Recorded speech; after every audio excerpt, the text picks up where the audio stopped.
Ces dernières années, l'Arak, anisette du Moyen-Orient, surnommé en hébreu le lait des lions, revient sur le devant de la scène dans les lieux branchés de Tel Aviv.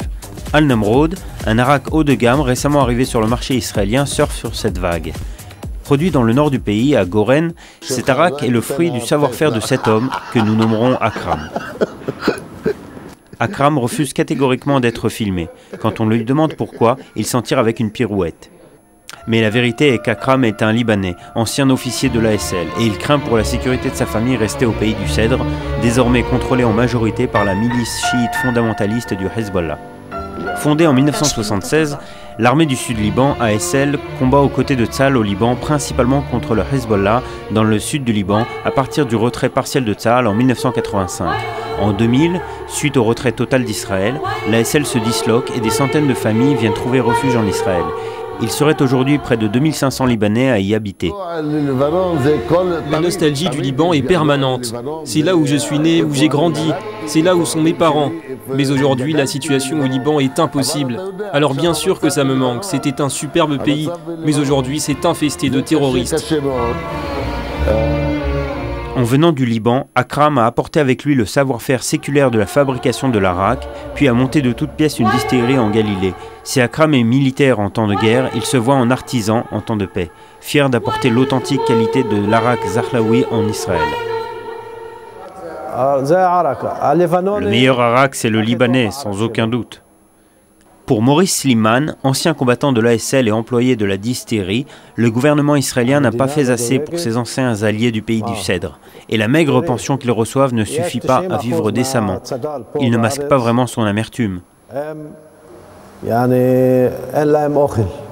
Écoutez, il y a des anciens de l'ASL ici qui n'ont pas de quoi manger. L'ASL a servi où? En Afghanistan? Au Pakistan? Non, ils ont aidé ce pays, Israël.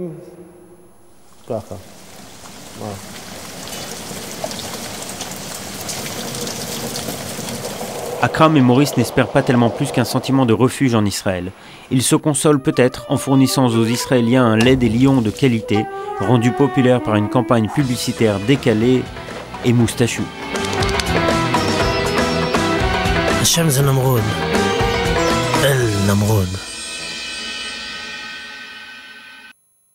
On change de sujet avec Johanna Seba. Bonjour. Bonjour Nathalie. Merci de nous avoir rejoints ce matin. Alors on va faire ce matin un rapide aperçu, une rétrospective de ce qui s'est passé en 2012 en Israël, tant au niveau culturel qu'en matière d'exposition. Et à ce niveau-là aussi, Israël essaye toujours, comme dans la science et les nouvelles technologies, d'être à la pointe de l'actualité. Il y a une expo qui a fait parler d'elle à l'étranger, qui a été reçue en Israël. C'est Bodies. Bodies, ou le voyage au cœur du corps humain. Une exposition qui présente de vrais corps plastinés et qui a pour but de faire découvrir au grand public tous les mystères de l'anatomie humaine. Alors plastiné, c'est... La plastination, c'est un procédé qui permet de préserver les organes et les tissus biologiques en les faisant entrer en contact avec différents produits chimiques. Et finalement, pourquoi... Pardon, oui. Johanna, je voulais juste noter que le traitement d'un corps entier nécessite plus d'une année de travail. Une année de travail, donc une véritable exposition. Elle a fait parler dans le monde entier. Pourquoi elle a fait du bruit, cette expo, et elle a été reçue en Israël? Exactement. Alors, Bodies a été interdite en France et dans d'autres pays car elle a été jugée indécente. Il faut savoir que il s'agit de corps de personnes non déclarées après leur mort. Donc c'est pour ça, c'était la moralité de cette exposition qui faisait parler, puisque en Israël, finalement, ça n'a pas posé de problème, ce qui s'avère être étonnant. Alors, il y a eu aussi donc, plusieurs manifestations qui ont été organisées, mais en Chine, il faut savoir que, puisque tous les corps viennent de Chine, donc en Chine, quand un corps n'a pas été réclamé après la mort, eh bien, le corps est directement offert à la science. Donc une expo qui reste dans les mémoires. Ah oui, qu'il faut absolument aller voir, c'est très intéressant et c'est très impressionnant, surtout de se dire que ce sont de vrais corps. On n'a pas de plastique devant nous, on a un vrai corps. Donc quand on voit un poumon de fumeur ou l'estomac, le foie d'un alcoolique, c'est impressionnant. Ça pourrait faire changer d'avis à plus d'un fumeur ou d'un alcoolique. Côté musique, on a aussi eu des grands concerts et des personnalités qui sont venues déplacer en Israël cette année. Ça a commencé au mois de mai, donc Israël a été le pays qui a choisi Madonna pour commencer sa tournée mondiale avec un grand concert. Et elle dit ne pas avoir choisi ce pays au hasard, le but étant d'y apporter un message de paix à tous ses fans. Ok, donc Madonna, il y a eu également des groupes comme les Red Hot Chili Peppers. Oui, alors juste avant, il y a eu au mois de juillet les Guns N' Roses qui ont débarqué, donc leur dernier Avec concert. voilà. Ah bah, bien sûr, tant qu'à faire. Leur dernier concert dans le pays datait de 93. Et cette année, une grande surprise pleine d'émotions lorsque le guitariste du groupe s'est mis à jouer la Tikva, donc l'hymne national israélien, suivi de leur grand tube Don't Cry, donc un slow sur lequel on a tous dansé langoureusement. Donc ils viennent en Israël, ils s'adaptent et ils apportent leur touche à Israël. Les Red Hot Chili Peppers, vous ne l'aviez pas. Exactement, voilà, c'était en septembre et eux, il y a 10 ans, ils avaient dû annuler un de leurs spectacles à cause de la deuxième intifada. Donc cette année, on a eu le plaisir de les recevoir. Et pour en finir avec les concerts, c'est Johnny Hallyday qui est venu nous faire le grand honneur de nous rendre visite. Donc c'est au mois d'octobre, un concert qui rentrera dans les archives.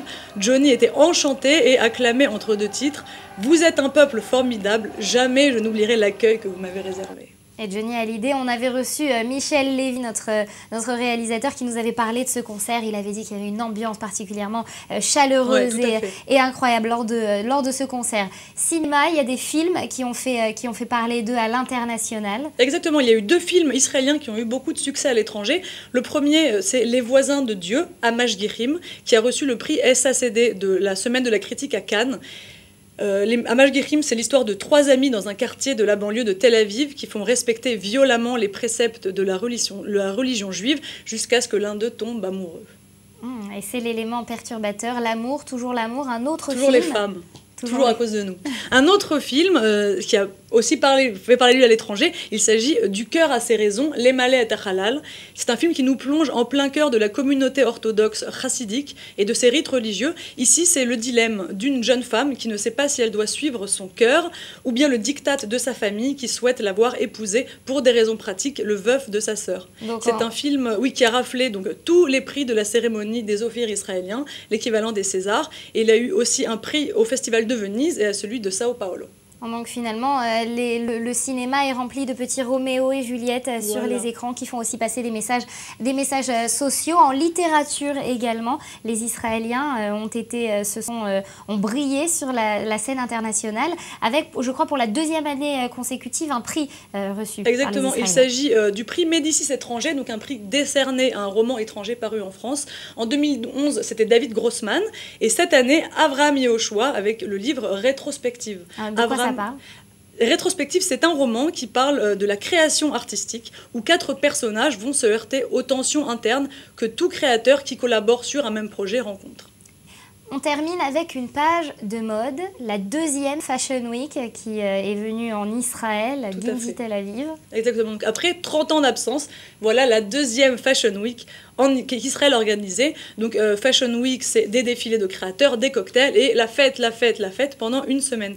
À l'origine de cette initiative, un besoin d'ouverture du pays sur le monde et aussi une manière de proposer une autre image d'Israël. Une autre image d'Israël avec des créateurs connus qui se sont révélés au cours de cette Fashion Exactement. Week. Alors l'année dernière, c'était Roberto Cavalli qui était venu présenter sa collection printemps-été et qui avait aussi le rôle de parrain de la Fashion Week. Et cette année, c'est la maison de couture italienne Moschino qui était l'invité de la Fashion Week. Que des belles maisons et des beaux représentants. Exactement. Merci à vous, Johanna, de nous avoir fait ce résumé de l'année 2012. On espère l'année 2013 encore plus haute en paillettes et en festivités. C'est donc sur ces mots qu'on referme cette édition. Merci à vous de nous avoir suivis. On se retrouve demain avec d'autres invités, d'autres questions d'actualité, d'autres rétrospectives. Même heure, même chaîne. Je vous souhaite une excellente journée. Et puis surtout, d'ici demain, portez-vous bien.